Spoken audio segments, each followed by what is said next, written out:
Predict, pick, and prevail in your fantasy football leagues with Nick Giacobbe and Nick Cap. From breakouts to busts, superstars to sleepers, these are the guys that will help you achieve fantasy glory. This is the PrimeTime Fantasy Podcast. Welcome, everybody, to Season 4, Episode 63 of the PrimeTime Fantasy Football Podcast. We give you our predictions, our picks. Normally, I'd say with the hopes of winning your next fantasy football championship, which I guess is 2025. But in this episode, we're actually giving you our recaps, our review, and our awards for the 2024 fantasy football season. I'm your host, Nick Giacobbe. Joining me is Nick Cap. We're recording this. It's a mid-Friday afternoon-ish, roughly. So we've already got the news that my guy Pete Carroll is coaching the Las Vegas Raiders. It looks like Liam Cohen is on his way to coaching the Jacksonville Jaguars. Hopefully no other crazy news drops in the next 6-ish hours or so before this episode is live. But we are dropping this on this Saturday right before the NFC and AFC championship games. And it's a recap episode. We are doing a bit of off-season content of recapping the 2024 season. And not just recapping the season, but showing you guys where we were right, where we were wrong, and more importantly, where our thought processes were going into the season, so you could determine how you want your thought processes going into the 2025 season. And also, while discussing all of these players, we'll be discussing how it will affect the 2025 season, which is just a short 7 months away at this point. Yeah, and listen, Nick and I about to take some accountability. We'll show you. We'll peel back the curtain. We'll reflect. We're grown men. We got to face the music. We got some. Nick and I went through it. We've got some great picks for some awards before the season. Some projections. We have some not so great ones. But listen, you get the good with the bad. Professional bettors hit at about a 60% clip, and we hope as fantasy managers that we could do better. And I would say I think we did do better than that over the course of the year. Maybe not so much on some of these, but we will show you our good just as much as we will show you our bad. And then we'll give out what we actually think deserve the award, whether we were right or wrong.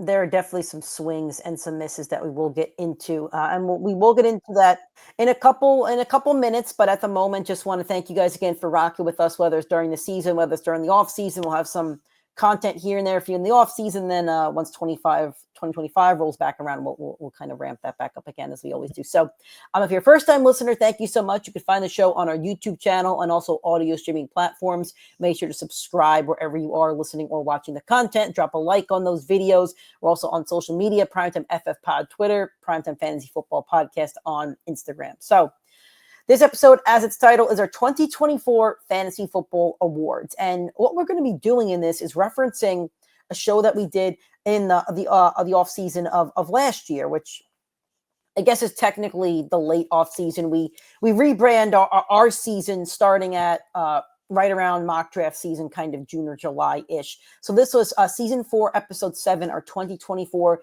Fantasy Football MVPs, breakouts, and busts. That's exactly where we're going to talk about right now. So what we did was we went through quarterback, running back, wide receiver, and tight end. And me and Nick each gave you an MVP, a breakout, and a bust. So a total of 12 players. I can't say each because we did overlap some players, but we each did choose 12 players in total. So in this show, what we're going to do is we're going to re-rack those awards, basically. We're going to tell you who we chose for the award, and then we'll kind of tell you if we were right or wrong, and then we'll tell you who we're choosing for the award now that the season is over, so we could actually give said award. So without further ado, we're going to start off with quarterbacks, just like we did. We're going to go down the list, just like we did back in August 23rd, I think that episode was. So, Nick, quarterback MVP. I guess the way as the host of the show, I'll kind of let you I'll say quarterback MVP, and you could say who you picked preseason, if you want to give a reason as to why you picked player X preseason, and then you could talk about who now is selecting or who you've selected as the award at this point. So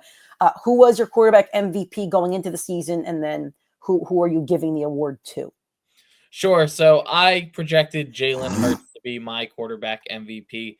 I don't think it was a bad pick, but he got hurt week 16, missed week 17. So if you were in your fantasy playoffs where he definitely carried you, he was the QB3 at the time he went down. Didn't exactly work out there, but of course, over the course of the season, the rationale was always, and from both Nick and I, the Eagles offense was going to be elite this year and take advantage of it. And I think that is a hit, but I am going to give the award to Lamar Jackson, the QB1 on the year, 25.7 fantasy points, and he had a phenomenal fantasy year. 16 plus points in every single game this year. He only had 3 games under 20. He played every game, and he finished the season off strong. 5+ games with 21 points. And then in the playoffs, he averaged 29 points per game. Phenomenal performance. Deserves the MVP. He's a great regular season quarterback, but he did actually deliver for your fantasy playoffs, not your actual playoffs for all you Ravens bettors and fans out there. But we will give him the award, even though it's a fantasy show. If it were a real show, I'd be giving it to Josh Allen. But we that is neither here nor there. So we will leave it at that. So I also gave the award to Jalen Hurts. Me and Nick did have a couple of the same ones. And the reason why I selected Hurts was due to his rushing upside, due to where he was getting drafted. I think he was quarterback 3. He was quarterback 3. His ADP was 31, right behind guys like Allen and Mahomes. And I said, if you were to take a quarterback early, I would like to take Jalen Hurts. He finishes the quarterback 7.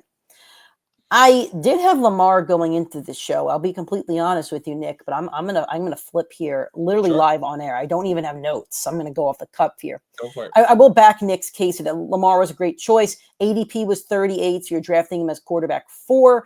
He had a total of 411 fantasy points, 25 more than Josh Allen, who was the quarterback 2. The big thing here is that he had no injuries. I know a couple quarterbacks got injured during the season, including Hurts. And Nick did mention the playoffs. He had 21 plus in each playoff week and 29 in the championship. So Lamar was not the reason that you would have lost your championship. I'm going to flip here, Nick, and I'm going to flip to the guy that won me a fantasy football championship, and that's going to be Mr. Joe Burrow. And you could say whatever you want about stat sheet stuffing and stuff, but that's what you do in fantasy football. And here's why I'm actually flipping to Burrow, literally live on the show. I don't have notes. His ADP was 59 and drafted drafted as the quarterback 7. So Lamar's ADP was 38. You're looking at a difference of about 20 picks, I should say, 2 rounds roughly. Burrow finishes quarterback 3. He had 267 fantasy points. So he finished about 45-ish below Lamar Jackson. But I'm okay with that dip between the rounds because this is where I'm finding the value. Joe Burrow as your MVP and as your quarterback only had, and again, I'm going off the cuff here because I don't have notes. I'm actually going off my Fantasy Pros notes here. Joe Burrow only had 1 game under 10 fantasy points. That was week 1. It looks like he had 2 other games under 15, weeks 7 and 8. So every other game this season, he had over 15 fantasy points. If you're looking at, let's look at over 25. He had 2, 3, 4, 5, 6. He had 6 games over 25. Joe Burrow's playoffs were 18, 22, and 37. I don't have the math in front of me. It was probably very, very close to Lamar. Lamar may have edged him out by a tiny, tiny bit. If you had bonuses, Burrow went nuts when it came to the bonuses. I think him and T. Higgins both combined for like 100 points for me within my championship week. So am I a bit of a homer? Yes, but we look for value. And if I'm looking for value, I like the value in what Joe Burrow presented being ADP 59 round 6 compared to Lamar Jackson ADP 38 in round 4. So that's why I'm flipping my pick mid-show to Joe Burrow. All right. Who was your quarterback breakout? I know who your breakout is because we both had the same one, and this is one that we hit dead on the nail. We absolutely nailed this pick. It is probably one of the better clips that we'll both be able to pull if we threw it on social. And we both said Jane Daniels was going to break out this year. And we said he's a rookie. I don't know if you could say breakout. That's kind of our rationale. But we both said mobile quarterback, Cliff Kingsbury, that offensive coordinator with that quarterback in that system with those veteran weapons, with Terry McLaurin, with multiple running back options, with veteran Zach Ertz. A lot of things checked a lot of boxes for him to be great for fantasy. We did not expect him to make it to the conference championship. You saw our playoff prediction episode in the last one, if you got to check it out. We didn't think he'd be this great, but he is proven probably to be the 5th best quarterback in football at the moment. And I'll happily argue anybody on that one. I'm actually not going to give him the award. I am going to give it to a guy because, Nick, you talked about value, and there was no better value pick in fantasy football at quarterback than former New York Jet Sam Darnold. He was ranked as the QB 31, probably drafted in just about no leagues, 10, 12, 14-man leagues. If you took 2 quarterbacks, he would not have been drafted. His average ADP was where his average ranking was the QB 34.8. So there were multiple backup quarterbacks getting drafted. Maybe Russ and Justin Fields. JJ McCarthy was drafted over him in some formats for sure. You had Gardner Minshew and Aiden O'Connell. These are some of the list of guys. I mean, and we talk about it now. Deshaun Watson, Geno Smith, Will Levis, Derek Carr. Like, these are guys that went 10 picks before Sam Darnold in these fantasy football drafts. He was unstoppable. Finished as the QB 8 on the year. There's no most improved player award. If there was in the NFL, he would definitely deserve it, because I don't think this counts as a breakout. Ian had a good season before this. It counts as a breakout. No, it's a break. I'm saying if there was an actual NFL award for most improved player. There's like comeback player of the year, but that's really meant for someone that's injured. Sam Darnold bounced around to 4 teams, never really got his onus. He couldn't make it in New York, couldn't make it in Carolina. San Fran, he wasn't able to outduel Brock Purdy before the year as the backup. And he winds up in Minnesota, wins 14 games in the regular season. The only 2 teams he lost to were the Lions and the Rams. He absolutely deserves it, and he delivered for a lot of people for fantasy football. I should note that when I'm giving you quarterback blank on the year or whatever, I'm going off Fantasy Pros this year, and I'm going weeks 1 to 17, not including week 18. So there's a couple guys here that I think are worthy of just mentioning. I want to mention Bo Nix. He had a great year, quarterback 9, finished right above Mahomes. Nick mentioned Darnold. Also, Baker Mayfield had a phenomenal year, dealing with multiple injuries on his offense, and he didn't waver. And if you had Baker in your playoffs, 29, 23, 34, Bo Nix was 16, 21, 22. So all these guys are mentioning did not screw you over in your playoffs. But I'm going to keep it with Jaden Daniels. Pat ourselves on the back for this pick.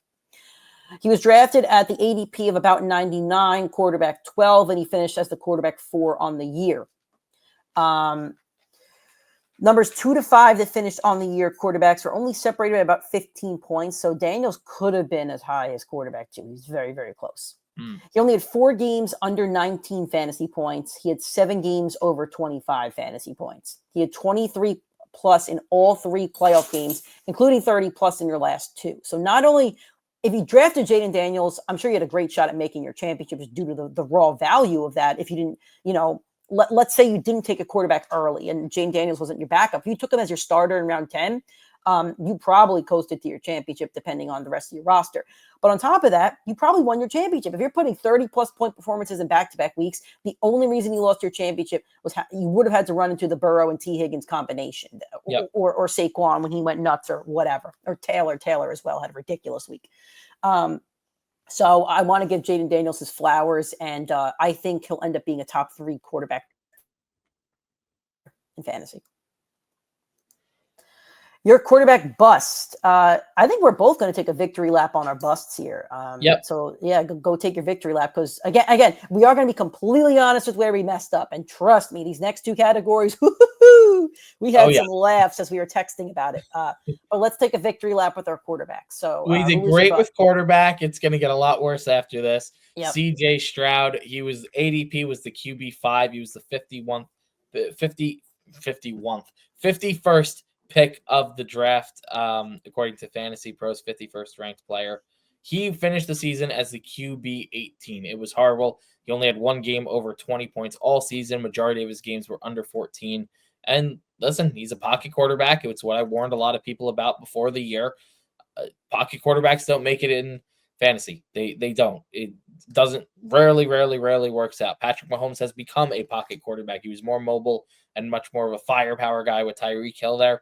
He has regressed in fantasy, and we'll see what his ADP looks like next year.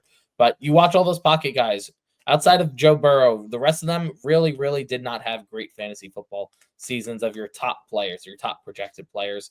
It did not pan out for Stroud. Now he did get to win that playoff game. That offense does look good. Again, I like CJ Stroud. I hated putting him on this list. I said it on the show. But it's just not the combination for fantasy football. And I know he's a great quarterback. He will be a good quarterback for years to come. He will not be a consistently great fantasy football quarterback. So as long as he's getting drafted in the top 10, there is no way that I will be drafting him. Maybe if you get more value and he goes later in the mid-teens, I'd be happy with that. But there's no way you can draft him to be your QB1 starter for next season. Well, I have no issue with the pocket quarterbacks. I mean, I consider Baker a pocket quarterback. Goff, that's 5 and 6 right there. Darnold was 8. Bo Nix runs a little bit. He's 9. I just think the issue is he wasn't that good this year. Neither were the Texans' offense. And they had an issue with their offensive coordinator where they completely changed schemes. I saw that on Twitter earlier. But yeah. So my bust before the season was Anthony Richardson, and I said he was either going to win or lose fantasy football championships. And if you drafted him, probably right out of the gates, you were kind of screwed. His ADP was 55, drafted as the quarterback 6. A lot of hype around a guy who'd only played 3 games. I forget the number. He finished as your quarterback 23. He only played 11 of 17 games, both due to injury and due to getting benched. He had under 15 in 6 of those games. That's under 15 in over 50% of games played. He only averaged 164 passing yards a game, less than 1 passing touchdown a game. I think he only had 8. He averaged 1 interception a game. I think his touchdown to interception ratio was, 11 or 8 to 12. And you drafted him for the rushing upside. He only averaged 45 rushing yards a game and half a touchdown a game. He had, I believe it was 5 or 6 rushing touchdowns. So right about a half of a rushing touchdown. So unfortunately for a guy to drafted as a rushing quarterback, and I will give him his flowers in a sense that his playoff numbers were good. His playoff fantasy numbers were good, but I think a lot of people will be weary to draft Anthony Richardson next year, especially if you drafted him this year. Yeah, I agree. Moving on to wide receiver, I think we both had the same MVP, so I'll let you go first. And I don't think this one is as much of a bust as other people might make it out to be, but we were wrong. But it was. He missed some time. His quarterback got hurt. It's CeeDee Lamb. Nick and I both really liked him going into the year. We both felt he could be the wide receiver 1 and replicate what he did the prior season. There were other question marks, I would say, about the other top receivers, which was our hesitation. Jamar Chase had those contract issues going into the year. Justin Jefferson, we didn't know what Sam Darnold was going to be. Amon-Ra felt like a safe floor, but not a super high ceiling because of all the weapons over there. So a little bit of hesitation, but we thought Dallas would be a top 3 offense, just like they were the prior year. We thought Dak would put up great numbers. We knew CD was the only receiving option, especially with Tony Pollard gone. And it worked. He was a top 5 receiver until he got hurt. Missed some time. You had Dak go down. He just fully could not recover. But Jamar Chase had a historic fantasy football season. He won the Triple Crown. Been done very few times. I think only 4 times in NFL history. Absolutely phenomenal. I saw this crazy stat. He did finish as the QB or the wide receiver 1 on the season. If you took away every touchdown that he scored, he still would have finished as the wide receiver 3 on the year. So wow. That is a phenomenal floor at a wide receiver. I think Jamar Chase is clearly the 101, 102 next year, depending on if you want to favor the running back. I don't see how any wide receiver can go before him, especially if he gets that contract and he is playing with Burrow. Whether T. Higgins is there or not, he was dominant either way. I think he was just so clearly the best wide receiver in football. There's no way I think you can avoid calling him the MVP when he was the MVP for all of fantasy, in my opinion. Yeah, I completely agree with you there. I don't think the CD take was bad at all by us. He did finish as wide receiver 5. His ADP was ADP 2, wide receiver 1. Chase's was ADP 7, wide receiver 4. And I couldn't get Chase in any of my leagues because I play with people that are too smart. But Chase going at 7 is criminal in any league. He should have never been going that low in the first place. But for CD, the issue was that he didn't play the last, I think it was 2 weeks or last championship week. I think he skipped. Mm-hmm. And the thing is, it sucks, but at the same time, you knew about it before the game. So you had a chance to slot somebody else in there. CD was kind of Mr. Reliable. He was getting you 15 a game, but wasn't getting you more than that. His numbers were not much better than Malik Neighbors, and that's not a knock on Neighbors at all, but just saying that when you're on a bad offense, your ceiling is limited. So yeah, I also have Chase as the MVP. He had 377 fantasy points, 70 more than the number 2, who was Justin Jefferson. He had over 19 in 9 of 17 games. He only had under double digits against the Kansas City Chiefs week 2, which I put him on the all bust team. Shout out to me for that. He also had 40 plus points in 3 separate games this season. So his ceiling was ridiculous. I'm with Nick, everything that he said there. So, all right. Wide receiver breakout. Who did you have? I predicted Rashee Rice, who was going to be it. It was week 4 when he went down. This is a take that nobody, I think, could fault you on because you No, can't predict an injury. He was the wide receiver 2, and he was drafted in the 6th round of fantasy football drafts, and he got hurt because his quarterback tackled him at the knee after an interception. It's never been done before in history where that happens. In a sophomore breakout season, his ADP was so low. I was screaming from the heavens all off season that he was the guy. Sucks what happened, but I'm going to give some flowers to a guy that I don't think I've given enough flowers to this year. And Nick, if he is on your if you're giving the award as well, feel free to jump in right after and add to the stats. I imagine as one of your guys, he probably might be your guy. Oh, if it's my guy, I'm just going to jump in there and steal your take, like the money in the bank briefcase. So Jackson Smith, Nope. Okay, all right. I'm backing my preseason take because it was a ridiculous preseason take. So okay. So we will go.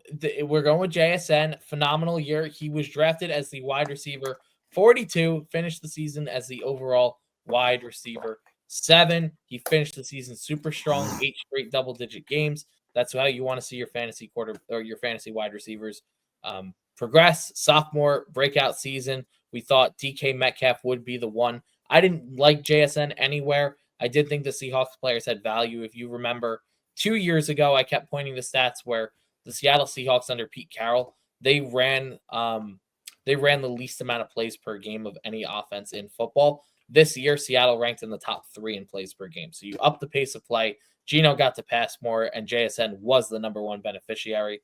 I know there's rumors that DK gets traded, and if that happens, I got to imagine JSN is a 2nd or 3rd round pick in fantasy. I'm on the opposite side. If DK gets traded, I'm dropping JSN in my rankings. Okay. DK is taking corner and safety that way, and JSN's going the other way. As the expert Seahawks fan, and we did see you draw a perfect route for DK Metcalf at some point. Did perfect. We will. Route. I will trust your word on that one. Perfect route. All right, is your take done? Yep, go for it. Preseason, I said Brian Thomas Jr. is just going to have a complete breakout season.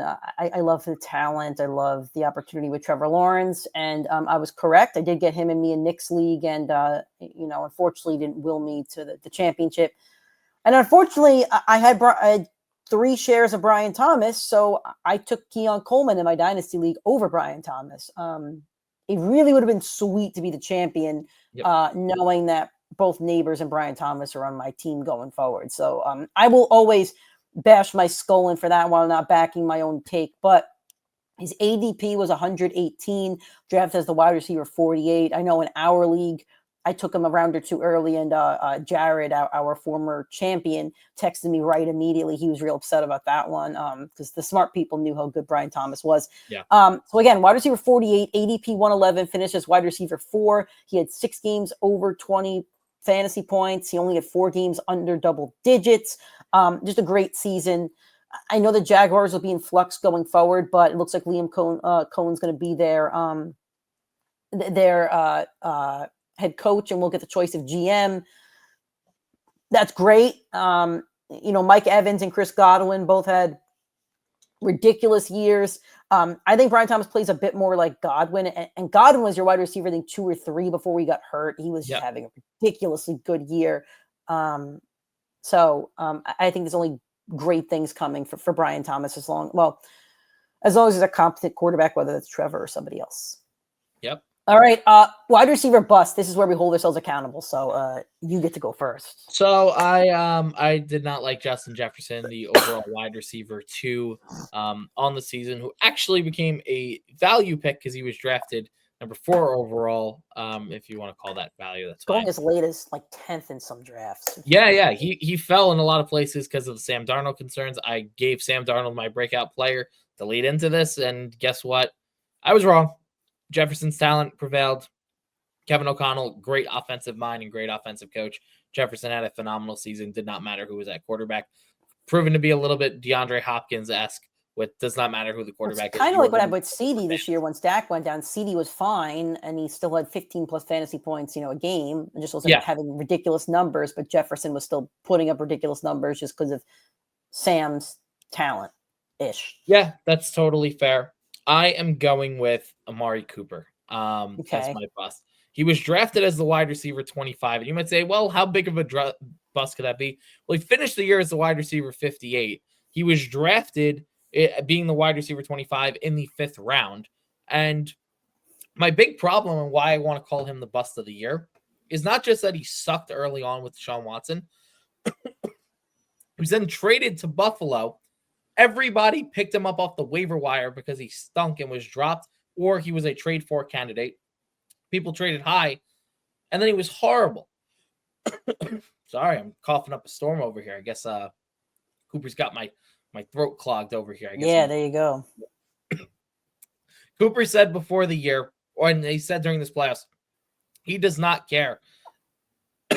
One sec. You know what? I'll take my take. Why don't you take a gulp of water? I'll flip to my take real quick. So my bust of the year before the season was Malik Neighbors, and hand up, I was wrong about that. I also did take Neighbors in my dynasty league because of the talent. I really didn't trust Daniel Jones, so shout out to me for not trusting Daniel Jones, and I didn't trust the Giants' offense, and those were both issues when it came to Malik Neighbors and why his ceiling was limited at times. However, he's another one where just talent was just over the top. And I didn't like Neighbors' ADP. He was being drafted at ADP 49, wide receiver 24, right in front of Amari Cooper, like Nick mentioned.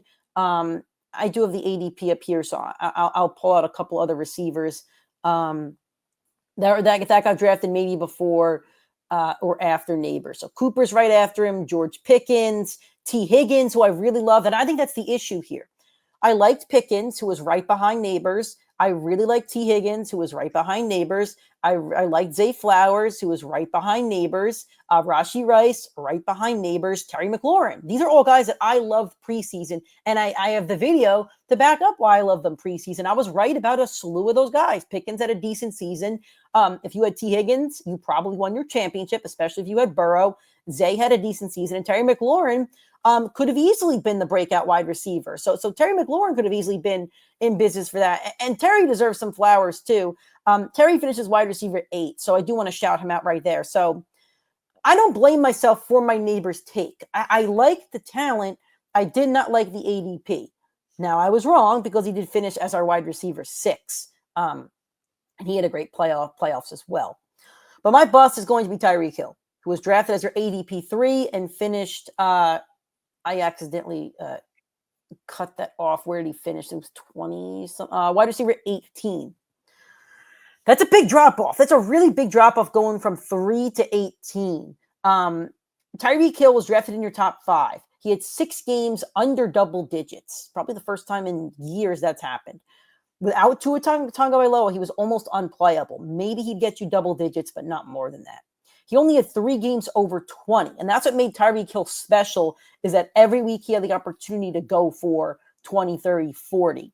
He had his lows in yards, receptions, and touchdowns since 2019. So it's his season low in all 3 in 6 years. I don't know what Hill's ADP is going to be next year. I know Tua will be back and he should be a Dolphin, but he's like 32 at this point. So I don't know. So Nick, if you're good to go, you can give your take now on Amari Cooper.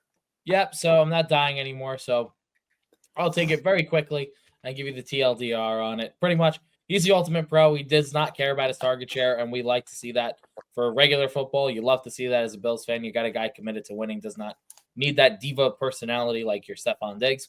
That does not work for fantasy. And it did not work for fantasy. He had 5 double-digit games all season. You never knew when you could start him. You never knew when to bench him. He was so lackluster. He could not do it back-to-back and be consistent enough as a fantasy player. And you go from Deshaun Watson and you upgrade to Jameis Winston and to Josh Allen, and you still did not deliver for fantasy. He was cut in a lot of leagues. He was picked back up in a lot of leagues. He then became one of the hottest trade for candidates in fantasy after he went to Buffalo. I think that a lot of people, and I'll hold myself accountable too, a lot of people didn't love Amari Cooper going into it. They weren't sure if that was a fair ADP, like Nick talked about. All those guys were in that range, the Malik Neighbors, the T. Higgins, Zay Flowers, Tank Dell, a lot of those guys.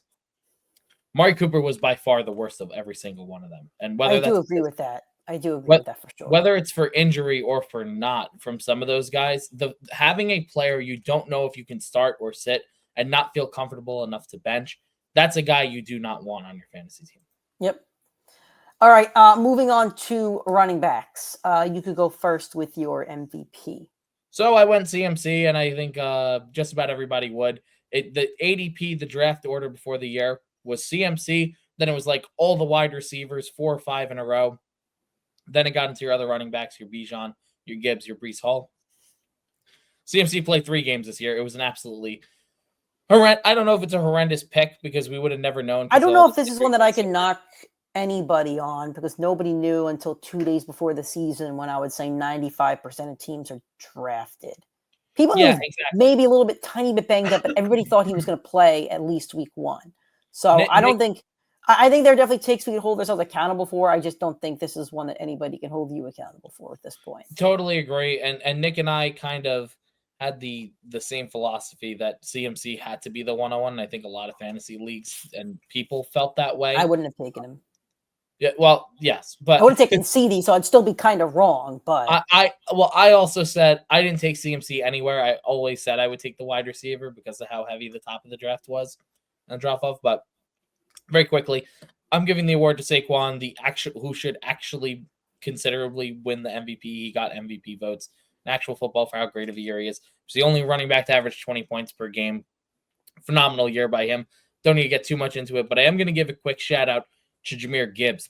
Stop right there because I have Jahmyr Gibbs. So I will take the reins from you right there. So my preseason MVP was Breece Hall. And this is why I don't give Jets any love, because every time I do, it bites me in the butt. So no more love to your Jets. And Aaron Glenn's a terrible hire. I can't wait to rip Aaron Glenn on this show for the next few years. Can I enjoy my off season before we get No, because he lost the off season. You should have hired my guy Pete Carroll. I chose Breece Hall because I actually did have faith in the Jets being a good football team this year, and I thought they were just going to run the rock and play defense. Drafted your ADP 5, running back 3 off the board. He finishes running back 16. So my MVP is actually Gibbs, and here's why.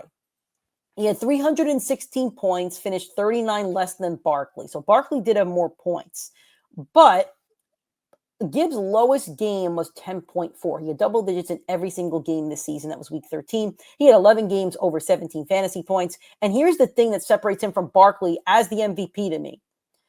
If you did not have a bye in your playoffs and you counted on Saquon Barkley, he got you 9.4 fantasy points in your wild card round.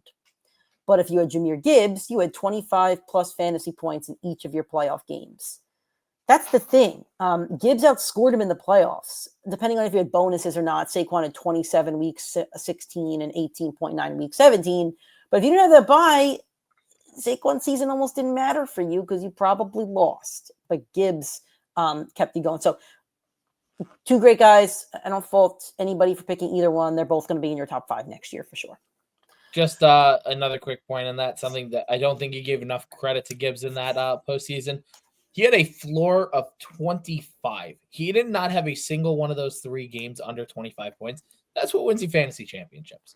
Yes, that's a league winner. So that's a league. Go ahead. Winner. And hopefully David Montgomery goes to back to Chicago and we can see Jahmyr Gibbs play solo. Sonic, no Knuckles. Sonic and Knuckles. All right. Your breakout running back. Who do you have?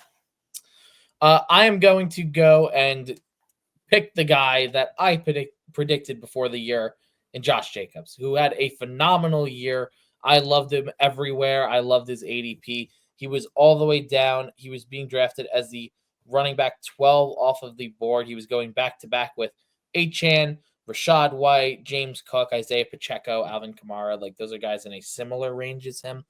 He had a phenomenal year. He finished as the RB6 on the year. He had 8 of his 9 last games with 20-plus points. He started the year with only 1 touchdown through 7 games, but he was averaging double-digit fantasy points. It was very clear that at some point he was going to pick it up when the weather got colder. He was going to get the ball more and get in the end zone. He finished the season with 15. So that's exactly what you want to see from your running back, a safe floor with a high ceiling when you punch the ball in the end zone. Lay down. Over the next 9 games, he did score get another 14 touchdowns. That's lay down. Football. So Nick's dog's acting up, by the way. Yeah, Nick already knows. So here's the thing. This is my least favorite take. And the thing that really sucks about this take is, I think I said this on the air Episode 70. Go listen to it. Best take. I couldn't figure out who I wanted as my running back breakout. I had a couple, and then I settled on Zamir White. And I said on the air that I really wanted to go with a Bengals running back, but couldn't choose one. So Zamir White was drafted at ADP 66, running back 22. He did not have a good season before getting banged up. He went out for the season week 11, I think, and finished as running back 81. My running back breakout now is Chase Brown, ADP 108, drafted as the running back 36 and finished as the running back 10. When Zach Moss went down, I told you all that Chase Brown was going to help win you a fantasy football championship. He had 19 plus fantasy points in 6 of 8 games. And the other thing is, going forward, he's only 24 years old. I think he looked better than Zach Moss did at any point in the season. I think the Bengals will try to keep both, but I think Chase Brown's their guy. We saw what Joe Mixon did with them. He was a top 5 running back before this season. So I think Chase Brown will end up being like a top 30, 40 pick next year. And people will really just, read into his value. And I wish I had kind of trusted my gut on that one. And I'm not lying to you guys. The tape is right there. Go back to episode 7. I lead off the take by saying that I want to pick a Bengals running back, but did not have the Coneys too. So you're running back bust, Nick. We both have some pretty bad busts here, I will say. We're bad bust on running back and receiver for sure. Yeah, I went with Derrick Henry. Guess what? Derrick Henry had a phenomenal season. Not my shining moment. So Derrick Henry had a great year. Here's the other thing I'll say right before Nick gets his take. Me and Nick both disagreed on each other's busts. We are both high on the other running backs. I was high on Henry, and Nick was very, very high on the running back I will speak about. Yep. So Derrick Henry, short, sweet, to the point. I thought he would hit that age clip. I thought the 3rd contract he got of his career going over to the Ravens, different system, and Lamar having so much of the rushing load. So it did give Derrick Henry some better games, some worse games. It happens when you have the dual threat quarterback like Lamar. I was wrong. He had a great season. He finished above his ADP, top 10 running back, period, end of story. The guy I'm going to go with as a bust is Travis Etienne. Travis Etienne was drafted right 2 running backs after Jahmyr Gibbs, right after Kyron Williams, right before Derrick Henry, right before Pacheco, right before Achane, Jacobs, James Cook. Absolutely horrendous. He finished outside the top 35 running backs. He was a horrendous pick for a ton of people. He was drafted in the middle of the 2nd round. You cannot do that as a guy that only missed 2 games. It's not even like he missed a good chunk of the season. I honestly thought he missed more games than that when I was going to look into the stats, because I said, oh, maybe he missed 5 or 6 games, and that's why. No, he missed 2, and he didn't finish in the top 32 running backs. That's horrendous. That is not good enough. Travis Etienne, you're on the list. Yeah, that's a bad one. Nick, can you please recite this chant for me? Dun, dun, dun, dun, dun, dun, dun. What is that? What chant is that? B-U-S-T, bust, bust, bust. Okay. That is Breece Hall. Listen, I had him as my MVP. He didn't even come close to that. Well, I should say he is my bust. Preseason, it was Devon Achane and finished as running back 5 and would have been running back 1 if Tua Tagovailoa was healthy the entire year of the season. So hand up, I was wrong on that one, and Achane should be drafted high. But back to Breece Hall. 5 games under double digits, 15 plus in only 6 of the 16 games played.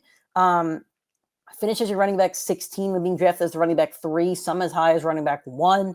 Definition of a bust. I was wrong because I had him as my MVP, and I wanted him everywhere, and I did not get him anywhere.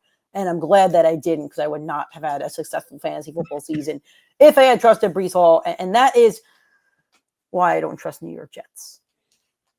On to tight ends. MVP. Who'd you have? So I predicted Mark Andrews, and if you remember the start of the season, it was absolutely horrendous for him. He was debated getting cut in many leagues. Isaiah Likely was scoring more than him. He picked it up on the back half of the year. He finished in the top. I think he finished as a tight end 5 or 6 on the season. So he did pick it up over the course of the year. It's a horrible time to talk about him, because you're going to see this episode Saturday morning. The last time you saw him, he made the game-losing drop on the 2-point conversion. So horrible time to say that. Fair enough. Yeah, he did. But Nick, I have a quick question for you. Do you remember Brock Purdy's nickname? Turdy Purdy? No, it is the Brocket Ship.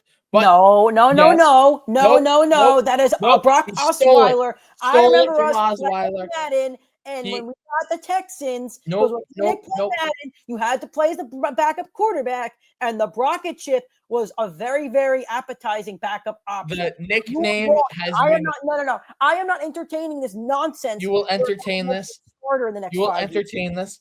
The nickname was stolen by Brock Purdy, and I think someone else needs to steal it.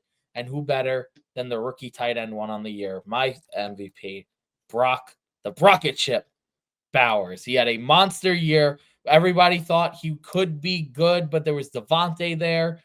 We knew that the offense was going to be lackluster with that quarterback play.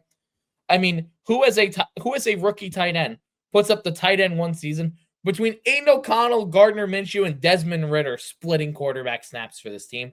It's absolutely insane. And also came the year after Sam Laporta finished as a top tight end, and Dalton Kincaid did as well. With the Lions with a number one offense, the Bills with a number one offense.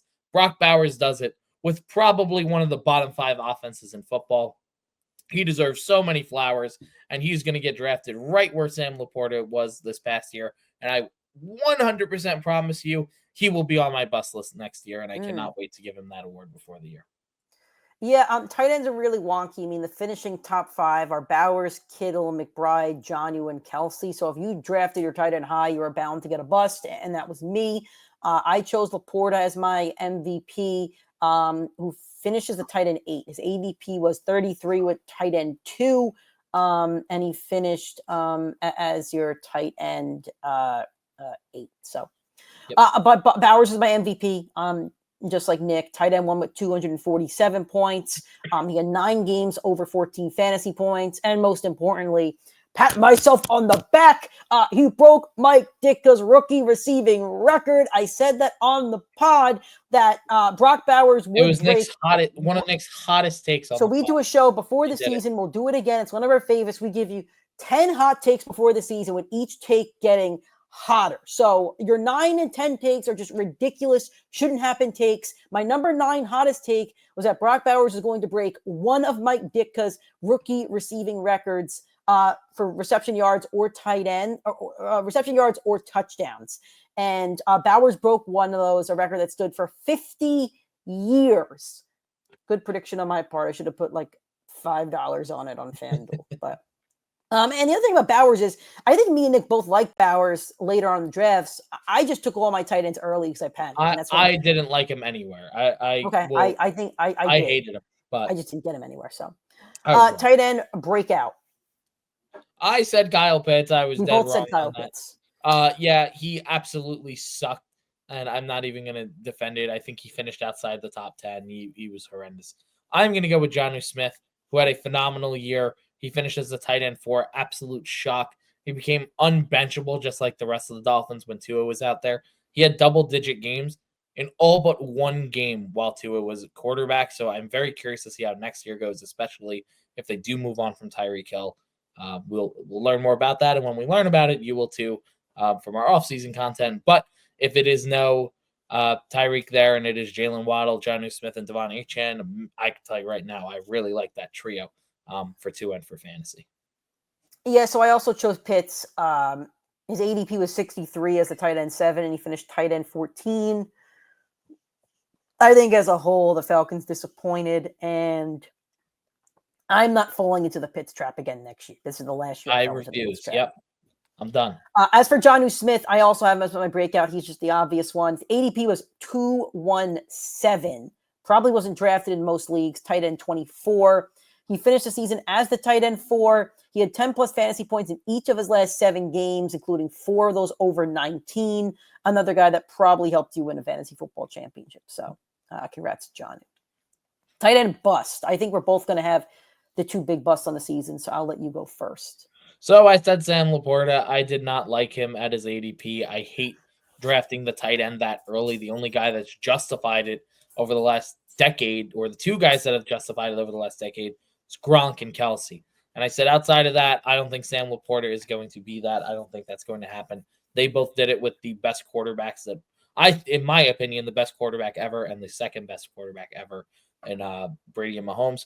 Didn't see that in golf. Didn't see this offense maintaining him. He was such an outlier with touchdowns. I figured it would regress to the mean. Tight end 8 on the year. Finished well, but only 11 points per game. Drafted overall as the tight end 2. In a lot of formats, he was the tight end 1. I believe on ESPN, he was as high as the 15th player off the board at one point. I know in Sleeper, he was closer to 20, but it was a horrible showing for Sam Laporta compared to his ADP. And the thing that sucks for Laporta is that the Lions offense was the number 1 offense in the league. I don't think Laporta played bad. It was just everybody else played so well. He just didn't get a lot of the balls his way. But I would still draft him next year. His ADP will kind of round out. It'll probably be around 3 to 5 guy. He'll round out and he'll be a fine player. I'm not worried about him. My bust is Travis Kelce. And before the season, I did choose George Kittle. I thought the age was going to get to him. I thought the offense was going to regress, and the offense did regress a little bit, but actually Kittle benefited from that. And I don't think he missed a lot of time. Did he miss any games this year? Because he normally does miss games. He missed 2. He's definitely missed more than that in years prior. And I know you can't predict injuries, but there definitely are people that you say that guy's going to miss a couple games. Kittle ended up finishing as your tight end 2. He was drafted tight end 6, ADP 53. So, but my bust is Kelce.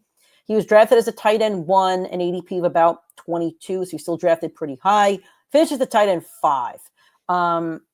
He had lows in yards and touchdowns since 2016. That is, 2016. I think me and Nick were about to graduate high school. We were close to graduating. Would have been our junior year of high school. It's a long time that Kelce's been Mr. Reliable and was not Mr. Reliable this year. Only had 3 touchdowns throughout the season. Like, that is a major, major low for him. He used to be Mr. Automatic in the end zone. His playoffs were 6.78 and 22.4. So if he made it to your championship, he delivered, but he didn't help you get there. No. And aside from that, another one of my hot takes, this is number 20%. I said, so 20% meaning it wasn't supposed to be super duper hot, but that Travis Kelce is going to finish outside the top 3 tight ends for the first time in 8 seasons, 2016, predicted by yours truly. That one also came true. So, alrighty, guys, that is our awards for the 2024 fantasy football season. Hopefully you enjoyed that episode. And if you did, drop a like on this video. Make sure you subscribe to the channel on YouTube or the audio streaming platform that you've chosen to listen on. If you want to connect with us, Twitter, PrimeTime FF Pod, and Instagram is PrimeTime Fantasy Football Podcast. Thank you guys for listening. Enjoy this week's championship games, and we'll talk to you guys very soon.